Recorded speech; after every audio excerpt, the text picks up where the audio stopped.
রোহিঙ্গা প্রত্যাবাসনের ৭ দফা প্রস্তাব দিলেন ডক্টর ইউনূস। জাতিগত নিধন থেকে রক্ষায় আন্তর্জাতিক উদ্যোগের আহ্বান।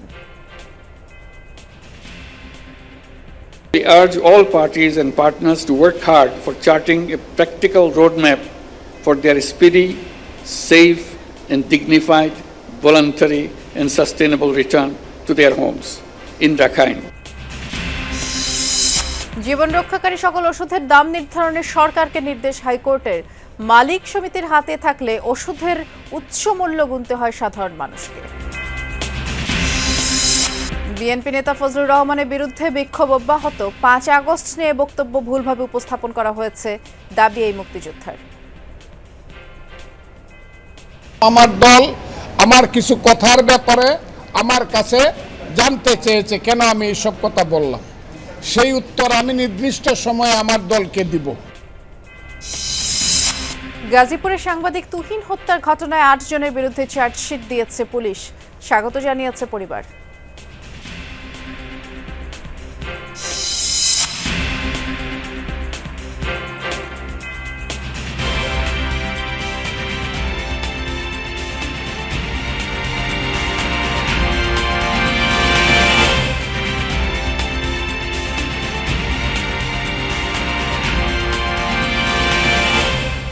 শুভেচ্ছা, আমন্ত্রণ যমুনা নিউজে। নুসরাত বৃষ্টির সাথে আছি।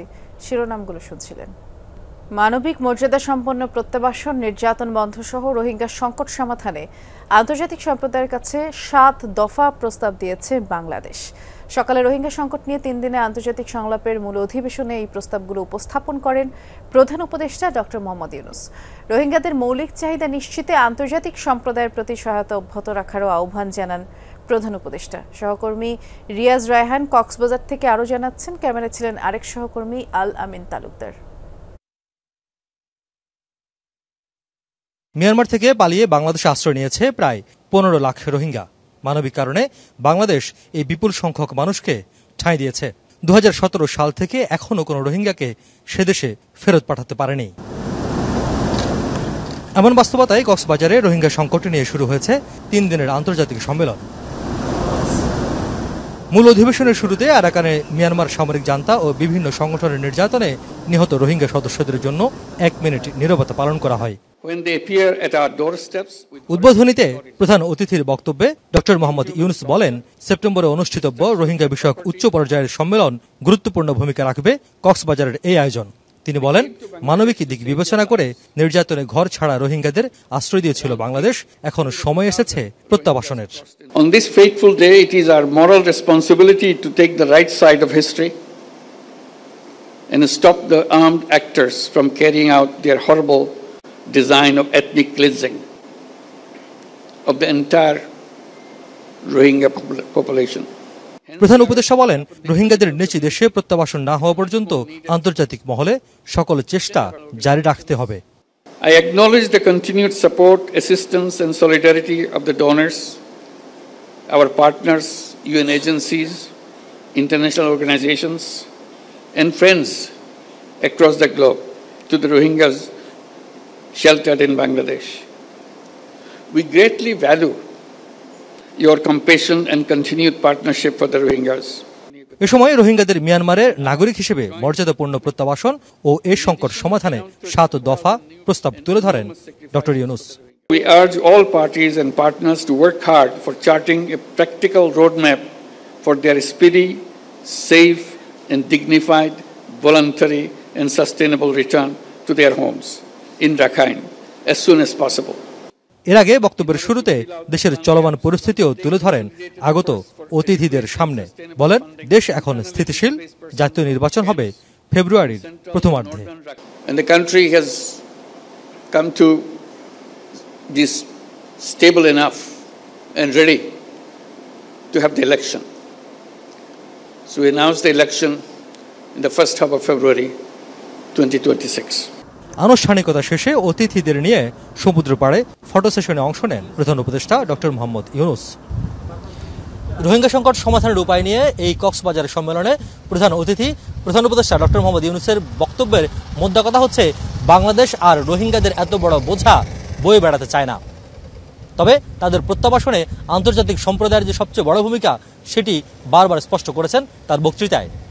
তিনি আশা করছেন একদিকে মানবিক সহায়তা যেমন অব্যাহত থাকবে, পাশাপাশি আন্তর্জাতিক সম্প্রদায়ের অব্যাহত চাপের ফলেই রোহিঙ্গারা ফিরতে পারবেন তাদের নিজ দেশে। রিয়াজ রায়হান, যমুনা নিউজ, কক্সবাজার। মিয়ানমারের রাখাইনে ভয়াবহ রোহিঙ্গা দমনপীড়নের ৮ বছর আজ। দিনটি স্মরণে কক্সবাজারের উখিয়া রোহিঙ্গা ক্যাম্পে সমাবেশ ও দোয়া মাহফিল অনুষ্ঠিত হয়েছে। সকালে উখিয়ার ১ ও ৪ নম্বর ক্যাম্পে এই কর্মসূচি পালিত হয়। সমাবেশে বক্তারা বলেন, রাখাইনে বর্তমানে আরাকান আর্মি হত্যা ও নির্যাতন চালাচ্ছে। সেখানে নিরাপত্তা নিশ্চিত না করলে প্রত্যাবাসন সম্ভব নয়। যারা রাখাইনে আছে তারাও পালিয়ে আসছে। রোহিঙ্গা ক্যাম্পে শিক্ষা ও কর্মসংস্থানের সুযোগ সীমিত, এর ফলে অনেকেই অপরাধে জড়িয়ে পড়ছে। সংকট নিরসনে আন্তর্জাতিক সম্প্রদায়কে দ্রুত কার্যকর পদক্ষেপ নেওয়ার দাবি জানায় রোহিঙ্গারা। ২০১৭ সালের ২৫ আগস্ট মিয়ানমারের সেনাবাহিনী রাখাইন অঞ্চলের মংডু, বুচিথং, রাসাথং জেলার রোহিঙ্গাদের উপর নির্বিচারে হত্যা ও নির্যাতন শুরু করে, আর তখন বাংলাদেশের রোহিঙ্গা অনুপ্রবেশের ঢল নামে। বর্মার জালেম সরকারে মারি দড়ি হাড়ি জুলুম করি, এখনো জুলুমের সীমা ছাড়া জুলুম করি আর ধুঁড়া দিয়ে আর নিজে আগিয়ে কিন্তু আর ধুঁড়া দিয়ে দেয়। আর প্রত্যেকজন আসতে চেষ্টা করিলে আর ইন্টারন্যাশনাল কমিউনিটি আর আসতে আর যদি বেগুন যদি কোলাবরেট করি এর আসতে আর যদি হাজ করি যাই দিতে গেলে ইনশাল্লাহ আর দেশ দাস্তে আর কি ব্যাক পাই। রোহিঙ্গা সংকটের ৮ বছর নিয়ে কূটনৈতিক মিশনগুলো যৌথ বিবৃতি দিয়েছে। বিবৃতিতে মিয়ানমার সামরিক বাহিনীর কর্মকাণ্ডের কারণে রোহিঙ্গাদের বাস্তুচ্যুতির বিষয়টি স্মরণ করা হয়। যৌথ বিবৃতিতে বলা হয়েছে, বর্তমানে ১১ লাখের বেশি রোহিঙ্গা বাংলাদেশে অবস্থান করছে। নতুন আগমনকারীরা শরণার্থী শিবিরে আশ্রয় নিয়েছে। বাংলাদেশে অবস্থানরত রোহিঙ্গা শরণার্থীরা তাদের ঘরে ফিরতে চায় এবং সামরিক শাসন ও অন্যান্য সশস্ত্র গোষ্ঠীর দ্বারা সংঘটিত ক্রমবর্ধমান সহিংসতা এবং মানবাধিকার লঙ্ঘনের নিন্দাও জানানো হয়। বলা হয়, ৮ বছর পরও আন্তর্জাতিক সম্প্রদায় রোহিঙ্গা ও বাংলাদেশের পাশে অটলভাবে দাঁড়িয়ে আছে। কূটনৈতিক মিশনগুলো এই সংকটের টেকসই সমাধান খুঁজে বের করতে প্রতিশ্রুতিবদ্ধ। রোহিঙ্গা জনগোষ্ঠীকে আশ্রয় দেয় বাংলাদেশ সরকারের প্রশংসা করেছে যুক্তরাষ্ট্র। মার্কিন পররাষ্ট্র দফতরের প্রেস বিবৃতিতে এই প্রশংসা করা হয়। বলা হয়, মিয়ানমারের জনগণের প্রতি সংহতি প্রকাশ করছে যুক্তরাষ্ট্র, যার মধ্যে সহিংসতার শিকার রোহিঙ্গারাও রয়েছে। পররাষ্ট্র দফতরের মুখপাত্র থমাস টমি পেক্ট বলেছেন, বাস্তুচ্যুত এই রোহিঙ্গাদের আশ্রয় দেয় বাংলাদেশ সরকারের প্রশংসা করছে যুক্তরাষ্ট্র। সামরিক জান্তা নির্যাতন থেকে বাঁচতে ২০১৭ সালের পর থেকে বাংলাদেশে আশ্রয় নেন প্রায় ১৩ লাখ রোহিঙ্গা। বাংলাদেশে তৈরি জীবন রক্ষাকারী সকল ওষুধের দাম ঠিক করে দিতে হবে সরকারকে। সোমবার বিচারপতি মোহাম্মদ রেজাউল হাসান এবং বিচারপতি বিশ্বজিৎ দেবনাথের হাইকোর্ট বেঞ্চ এই রায় দিয়েছেন। আগে ৭৩৯ ধরনের জীবন রক্ষাকারী ওষুধের দাম নির্ধারণ করত সরকার, কিন্তু ১৯৯৩ সালে সরকার একটি বিজ্ঞপ্তি প্রকাশ করে যেখানে ১৭৭ ধরনের ওষুধের দাম নির্ধারণের ক্ষমতা সরকারকে দেওয়া হয়। ওই বিজ্ঞপ্তি বেআইনি এবং অবৈধ ঘোষণা করে হাইকোর্ট রায় দিলেন। ২০১৮ সালে ওই বিজ্ঞপ্তি চ্যালেঞ্জ করে হাইকোর্টে রিট করে human rights and piece for Bangladesh নামের একটি মানবাধিকার সংস্থা। রিটকারীর আইনজীবী সিনিয়র অ্যাডভোকেট মঞ্জিল মোর্শেদ জানিয়েছেন, বেসরকারি ওষুধ প্রস্তুতকারী মালিক সমিতির হাতে জীবন রক্ষাকারী ওষুধের দাম নির্ধারণের ক্ষমতা থাকার ফলে সাধারণ মানুষকে বেশি দামে কিনতে হয়। গত ১৭ আগস্ট অন্তর্বর্তী সরকার নতুন করে জীবন রক্ষাকারী ওষুধের তালিকা করার জন্য একটি টাস্ক ফোর্স গঠন করেছে। ওই তালিকায় যেসব ওষুধের নাম থাকবে সবগুলোর দাম সরকারকে নির্ধারণ করার নির্দেশ দিয়ে রায় দিলেন হাইকোর্ট। আইন শৃঙ্খলা বাহিনীর লুট হওয়া অস্ত্র উদ্ধারে পুরস্কার দেওয়ার সিদ্ধান্ত হয়েছে বলে জানিয়েছেন স্বরাষ্ট্র উপদেষ্টা মোহাম্মদ জাহাঙ্গীর আলম চৌধুরী। দুপুরে সচিবালয়ে আইন শৃঙ্খলা সংক্রান্ত কোর কমিটির বৈঠক শেষে ব্রিফিংয়ে তিনি এই তথ্য জানিয়েছেন। বলেছেন, পিস্তল ও শটগান উদ্ধার করলে ৫০,০০০, China rifle ১ lakh, SMG ১.৫ lakh, LMG ৫ lakh এবং প্রতি গুলির ক্ষেত্রে ৫০০ টাকা পুরস্কার দেওয়া হবে।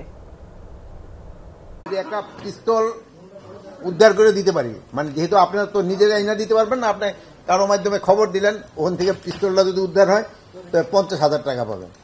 কানের ক্ষেত্রেও ৫০,০০০, চায়না রাইফেলের ক্ষেত্রে ১ লক্ষ, সেনে ৫ লাখ, আর গুলি মানে প্রতিটি রাউন্ডের জন্য ৫০০ টাকা করে। জনগণ নির্বাচনমুখী হয়ে গেলে পলিটিক্যাল পার্টিগুলি নির্বাচনমুখী হয়ে যাবে এবং সবার সাহায্য এবং সহযোগিতায় আমরা একটা সুস্থ শান্তিপূর্ণ নির্বাচন জাতিকে উপহার দিতে পারব। 5 আগস্টকে কালো শক্তি বলেননি বলে দাবি করেছেন বিএনপি চেয়ারপারসনের উপদেষ্টা ফজলুর রহমান। হাইকোর্টে সংবাদ সম্মেলনে তিনি এ কথা বলেছেন। এ সময় তার সমস্ত বক্তব্য শোনার আহ্বান জানিয়ে বলেন, যদি কেউ প্রমাণ করতে পারে তাহলে ক্ষমা চাওয়ার কথা বলেছেন বিএনপির এই নেতা। জানিয়েছেন নির্দিষ্ট সময়েই শোকজের জবাব দেওয়া হবে। জামায়াত যেদিন থেকে মুক্তিযুদ্ধের বিরুদ্ধে কথা বলা শুরু করেছে সেদিন থেকেই তাদের বিরুদ্ধে কথা বলা শুরু করেছেন বলে দাবি করেন ফজলুর রহমান। মুক্তিযুদ্ধের ব্যাপারে কোনো আপোষ হবে না বলেও জানান এই মুক্তিযোদ্ধা। এছাড়া দুজন ইউটিউবারের বিরুদ্ধে হত্যার অভিযোগ করেন ফজলুর রহমান। আমি আপনাদেরকে সালাম জানাচ্ছি। ইউটিউবে অনেক কিছু করা যায়, কথাটা বুঝেন। আমার সমস্ত বক্তব্যটা আপনারা দিতে বলে ওই নিষেধা হেডিং দিয়া ফজলুর রহমান বলেছে ইউনুসকে দেশ থেকে, এইগুলা তো হইতেছে এই দেশে। আমার বক্তব্যটা সামনে আইন আপনারা বাজান। যদি আমার কোনো ভুল হয়ে থাকে, কেউ হয়ে থাকে, আমাকে বুঝাইতে পারে যে এখানে আপনি ভুল কইছেন, তাইলে আমি সঙ্গে সঙ্গে হাত জোর করে মাপ চাই। ফেব্রুয়ারিতে ভোট দিতে বাংলাদেশের মানুষ উন্মুখ হয়ে আছে। নির্বাচন কমিশন তারিখ ঘোষণা করেছে, তাদের প্রত্যাশা পূরণ হবে বলে মন্তব্য করেছেন বিএনপি স্থায়ী কমিটির সদস্য ডক্টর আব্দুল মঈন খান। সকালে মুক্তিযোদ্ধা দলের প্রতিষ্ঠাবার্ষিকী উপলক্ষে জিয়াউর রহমানের সমাধিতে শ্রদ্ধা জানাতে এসে তিনি বলেছেন, আওয়ামী লীগ মুক্তিযুদ্ধের সঠিক ভূমিকা রাখতে ব্যর্থ হয়েছে, তারা সে সময় পালিয়ে গিয়েছিল। আর জিয়াউর রহমান স্বাধীনতার ঘোষণা দিয়েছিলেন। এ সময় জিয়াউর রহমানের সমাধিতে শ্রদ্ধা জ্ঞাপন ও দোয়া করা হয়।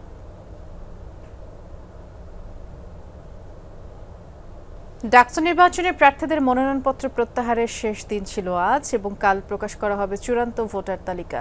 আর এসব বিষয়ে কিছুক্ষণ আগেই কর্তৃপক্ষ ব্রিফ করেছে। আমরা এই বিষয়ে জানবো। আমাদের সহকর্মী আরিফুর রহমান সবুজ এ বিষয়ে খোঁজ খবর রাখছেন। যেহেতু সময়সীমা শেষ হয়ে গেছে, ভুল যদি না করি খুব সম্ভবত 1টা কিংবা 2টায় মোট কতজন আসলে মনোনয়ন প্রত্যাহার করলেন সেই সংখ্যা জানা গেল কিনা?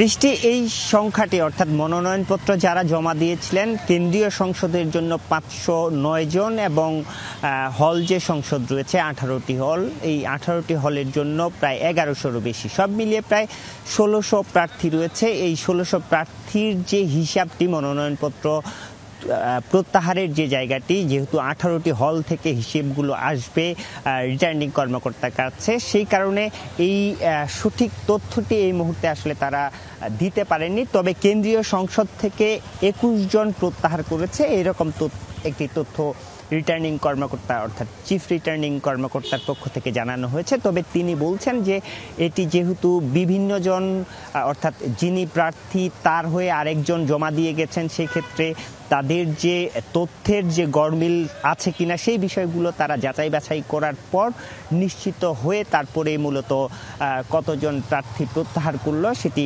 কেন্দ্রীয় সংসদ এবং হল সংসদ মিলিয়ে মোট কত সংখ্যাটি, সেই তথ্যটি তারা পরবর্তী সময়েতে তাদের কাছে একজ্যাক্ট যে হিসাবটি, সেই হিসাবটি আসার পরেই তারা সেই তথ্যটি জানিয়ে দিবেন।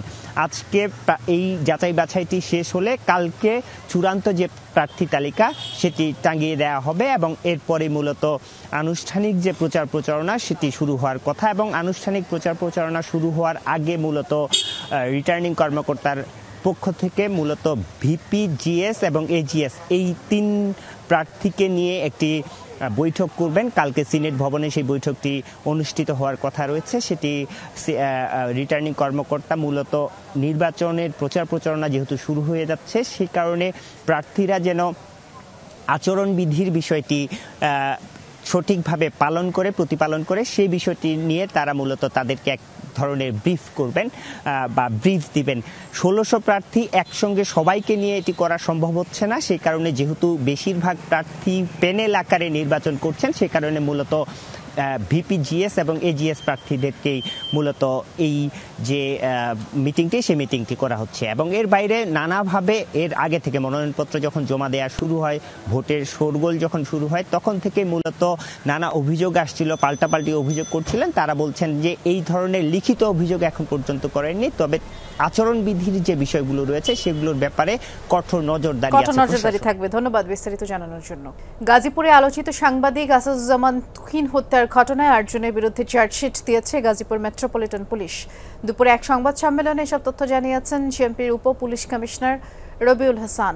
জানিয়েছেন গ্রেফতারকৃত 8 জনের বিরুদ্ধে চার্জশিট দিয়ে আদালতে জমা দেওয়া হয়েছে। আর সাংবাদিক তুহিনের ব্যবহৃত মোবাইল দুটি বন্ধ থাকায় এখনও সেটি উদ্ধার করা সম্ভব হয়নি। এই সংবাদ সম্মেলনে উপস্থিত ছিলেন বাসন থানার অফিসার ইনচার্জ শাহিন খান, প্রয়াত সাংবাদিক আসাদুজ্জামান তুহিনের পরিবারের সদস্য, বিভিন্ন গণমাধ্যমের সাংবাদিক বৃন্দ।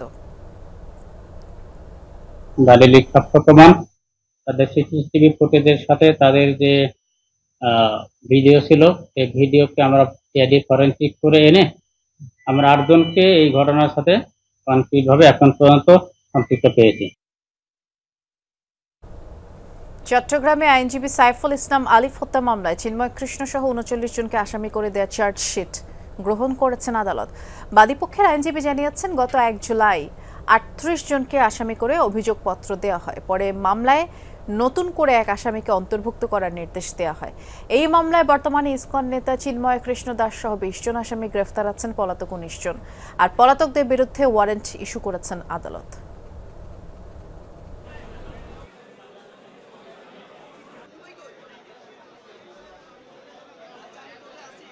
খুলনার ডুমুরিয়ায় ট্রাক চাপায় প্রাণ গেছে ইজি বাইকের 4 আরোহী, 4 জন আহত হয়েছেন। সকালে জেলেরডাঙ্গা এলাকার খুলনা সাতক্ষীরা মহাসড়কে এই দুর্ঘটনা। ফায়ার সার্ভিস জানায়, সকাল 9টার দিকে কোয়াবাজার এলাকা থেকে একটি ইজি বাইক যাত্রী নিয়ে ডুমুরিয়া যাচ্ছিল।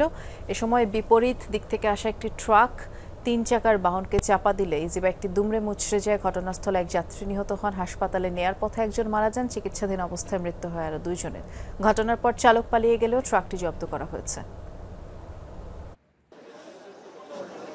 পার হয়েছিল ওই মহিলা কলেজটুকু, পার হওয়ার পরে ওইখান থেকে কিভাবে কি হলো বলতে পারি না। মেয়েটার অবস্থা খারাপ, আর মহিলার 2টা পা ভেঙে গেছে, একটা হাত।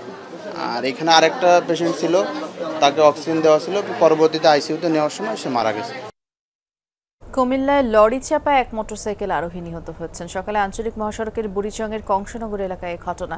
নিহত মোটরসাইকেল আরোহী সাদ্দাম হোসেন সদর উপজেলার বাসিন্দা।